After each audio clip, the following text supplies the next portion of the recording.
Что нас сейчас ждет? Если они убивали, они будут убивать. Меня сейчас волнует только одно. Где убийца моей дочери? Вот почему мальчишки мобилизованные? Они ж там до конца своего. Почему этот вышел через полгода?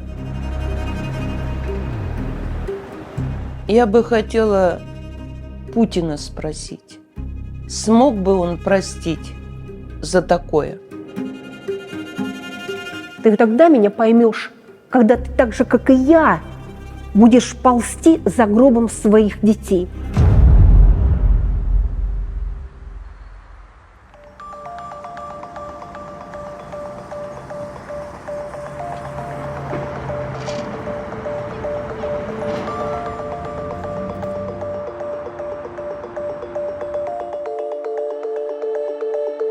Зовут меня Анна Александровна Болтынюк. Проживаю в Калуге.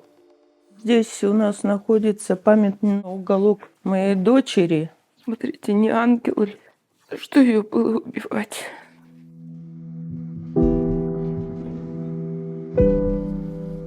Яночка родилась здесь.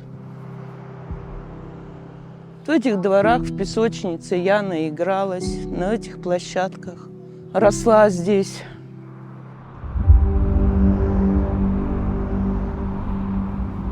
Ну, это все случилось 16 июля 2014 года. Вот она здесь вот вышла с такси и пошла вглубь квартала.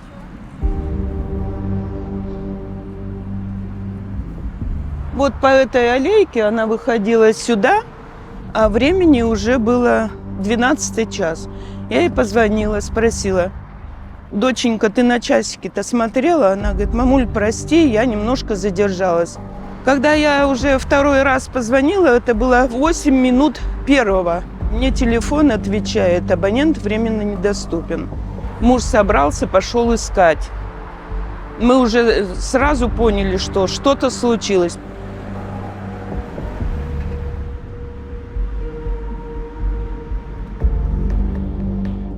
Сейчас до сих пор вспоминают, слезы на глазах накатываются. Людей очень много участвовало в поисках. Днем и ночью то с фонариком ходили здесь, близлежащие дома, вот эти все заброшенные колодцы. На вторые сутки нашли сумку. Все было в крови. Вот здесь была вываленная трава. Здесь нашли часть трусиков и очень много крови было.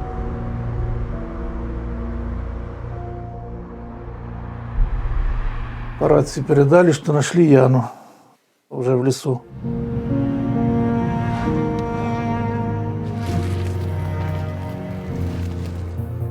Когда я пришел, увидел, что там с ней творится, ужас был. Дочь убитая, сожженная.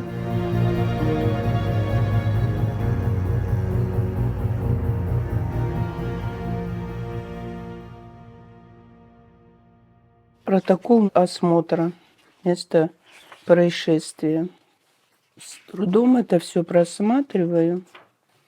Вот, пожалуйста, вот это нашли. То, что от нее осталось, от моей доченьки.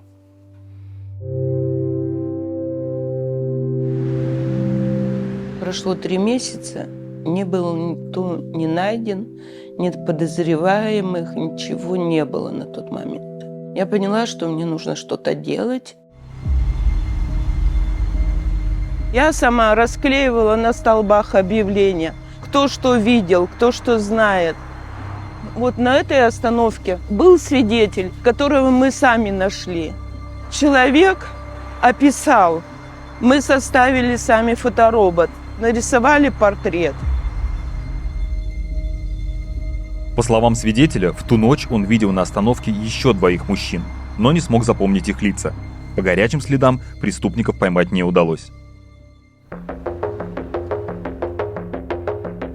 В 2016-м, спустя 2 года после убийства Яны Болтынюк, в Калужской области пропала еще одна девушка, 19-летняя Мария Нечетная.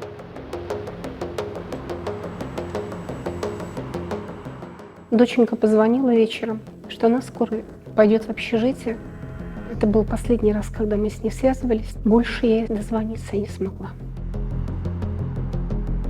Машеньку убили 20 апреля, а нашли ее 22-го под стенами вуза, где она училась. Она шла по этой дорожке, ограды не было, света не было, видеокамер не было. Маршрутки отменили, вот ей пришлось тут идти пешком. Они ее ждали вдвоем. И вот возле этого места он ее ударил битой. И вот отсюда уже потащили.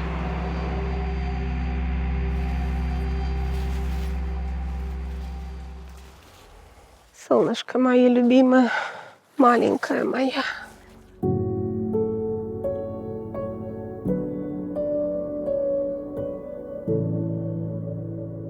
Это место, где мой ребенок сделал последний вздох. Она была сущим ребенком, худенькая, улыбчивая, у нее всегда для всех улыбка. Она любила игрушки. Вот белочка. Сейчас мы его прибьем в куколке моей. Вот так вот. Вот так. Видите, срезан кусок коры. Вот это здесь осталось ее куски черепа и мозговое вещество. С такой силой они ее здесь сбили. Вот так она лежала. Сюда головой, туда ножками. Они настолько девочку изуродовали, мне сказали ее хоронить в закрытом гробу. Я только помню, как привезли гроб. Я так и ночь провела вот так, обнявшая ее. Я плохо помню сами похороны. Да как-то помню, что за гробом ползла.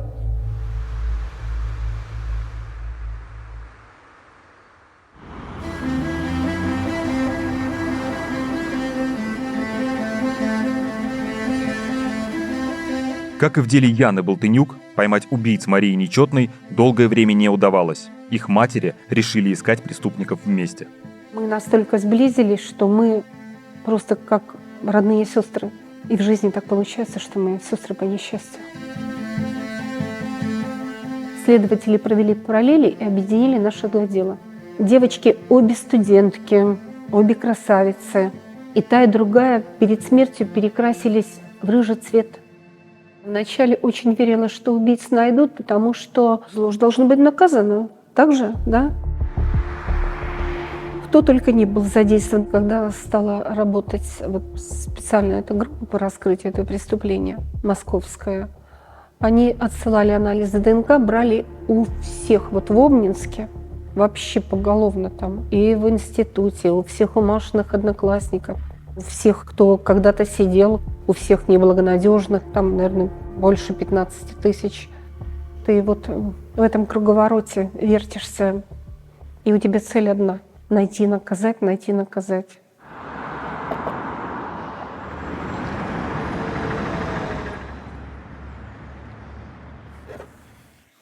Когда мне очень плохо,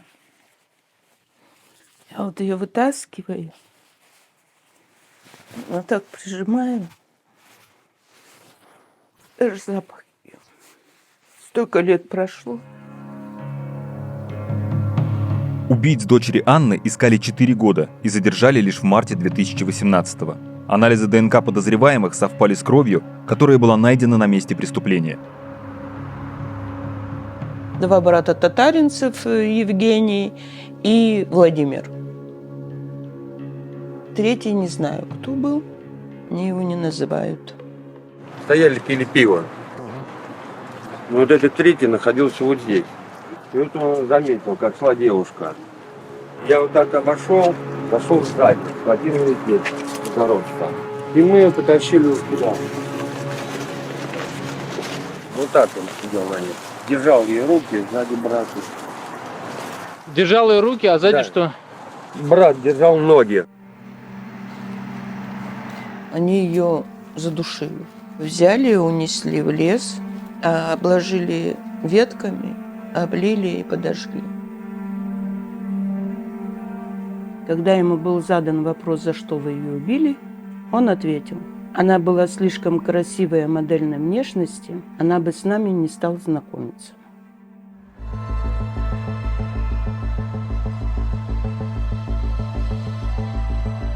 Два года искали убийц. 2 долгих, невыносимо тяжелых года. И позвонили из одной лаборатории, что анализ ДНК совпали. Казалось, что разные убийцы и там, но я хочу сказать, что настолько все похоже и у нас, и у Анны Александровны убивали между собой родные братья. У меня это были братья Коробенковы. Старший Александр на тот момент был женат, имел 2 сыновей. И Владислав, младший брат. У них было бито, давно куплено, и они охотились на девочек вечером. Это потом уже всплыло вот в процессе расследования. На суде мне удалось поговорить с одним из преступников, и я ловлю на себе тяжелый взгляд какой-то, я смотрю, оно на меня смотрит. Главный суд начал обратиться к потерпевшим. Я прошу у вас прощения. Какое прощение? Ты, говорю, меня еще не понимаешь. Ты, говорю, тогда меня поймешь, когда ты так же, как и я, будешь ползти за гробом своих детей. Я прошу вас дать мне надежду, шанс поверить, что в моей жизни не все еще закончено. Генеральная прокуратура просила по 24 года строгого режима. Ну, самый гуманный суд в мире, в кавычках, конечно, дал по 19 лет строгого режима каждому. Через 4 месяца после приговора Коробенковым осудили и убийц Яны Болтынюк, братьев Татаринцевых. Они получили по 18 лет колонии строгого режима. Кроме того, суд обязал Татаринцевых и Коробенковых выплатить компенсации родителям убитых девушек. Нам их поганые деньги не нужны. Мы выставляли большую сумму, чтобы они по УДО не вышли. У меня хоть какие-то деньги систематически от них приходили. Копейки, но приходили. А то 1 месяц не пришли. И я сразу забила тревогу. И Анна Александровна тоже потеряла след Евгения Татаринцева. Кто-то мне прислал видео, где Пригожин вербовал вот этих вот заключенных. Меня успокоили тем, что, значит, вот тяжкие, особо тяжкие преступления, они не подпадают под заключение контракта. Но он же куда-то делся, Татаринцев. Кто нам нужен? Желательно, отсидевший 15 и более, желательно, не 1 раз за убийство. Условия работы следующие. Полгода воюете, через полгода получаете помилование. Я стала писать запросы, я стала звонить. Мне пришел ответ, что, значит, 29.08.22 года он был помилован президентом, значит, Российской Федерации. Но если наш президент сказал, что тяжкие, особо тяжкие преступления не подходят под помилование, а как же эти помилованы? Я считаю, это мое твердое убеждение, что наш президент не мог помиловать такого урода. Там просто какая-то преступная схема. Еще один вопрос по ЧВК. Ну, не секрет, что там есть же люди, которые попали туда из заключения. Вот человек воюет, честь ему и хвала. Государство должно все сделать для того, чтобы выполнить свои обязательства перед этими людьми. И мы делаем это. Я же подписываю указы о помиловании. Я бы хотела Путина спросить, смог бы он простить за такое? Как вы помилование подписываете, а вы подумайте, кого вы помиловали? Убийца дочери Анны отсидел всего 2,5 года из 18. Осенью 2022 он завербовался в ЧВК «Вагнер» в обмен на помилование от Путина. Пробыл полгода на войне и вернулся в Калугу свободным человеком.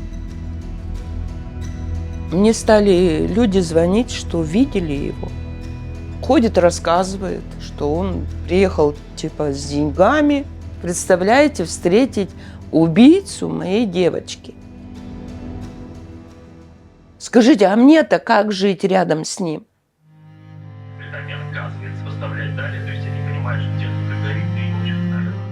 Убийца защищен больше правами, чем мы, потерпевшие. Я сомневаюсь, что он какую-то пользу большую принес такую, что аж войну уже выиграли, закончили СВО. Вот это не войну, а СВО. У нас войны нет тут. У нас просто специальная операция идет. Евгения Татаринцева помилована, я не могу его даже назвать убийцей. Это оскорбление участника боевых действий. Поэтому я должна вот это все как-то терпеть. Осенью 22 года убийца Марии Нечетной Владислав Коробенков также вышел из колонии и отправился на войну в составе ЧВК «Вагнер». Меня сейчас волнует только одно.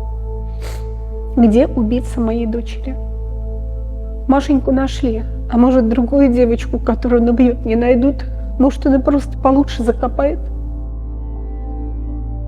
Что нас сейчас ждет? Ведь они будут жить здесь. Если они убивали, они будут убивать. У меня только одно желание.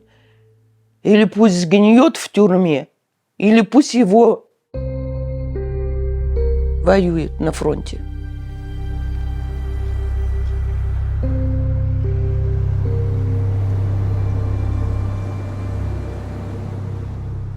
Понимаете, если бы случилось такое, что он все-таки отдал свою паршивую душонку за нашу Родину, то это в какой-то степени меня бы успокоило. Я бы считала его этот долг закрытым.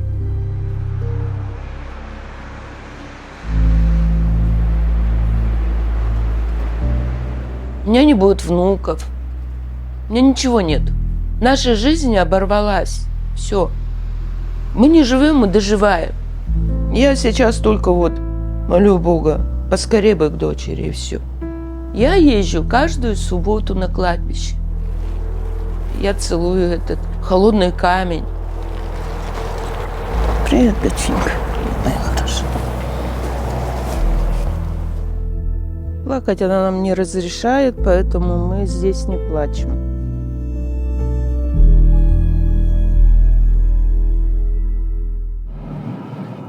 По этой аллейке там человек 10 лежит, с войны, которых привезли вот сейчас. Вот почему мальчишки мобилизованные? Они ж там до конца СВО. Почему этот вышел через полгода? Жив-здоров, и он сейчас гуляет. Где справедливость? Вы считаете, что он смыл вот такое жестокое преступление кровью? Я с этим не согласна.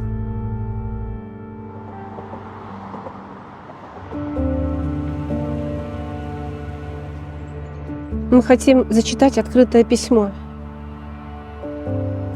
Мы, матери зверски убитых, жестоко изнасилованных, ограбленных и сожженных дочерей, обращаемся к президенту Российской Федерации Владимиру Владимировичу Путину. Не списывайте наших дочерей, как ненужный товар. Как же может такое быть? Жестокие убийцы, насильники и грабители уже на свободе. Кто им смог простить жестокое убийство наших дочерей?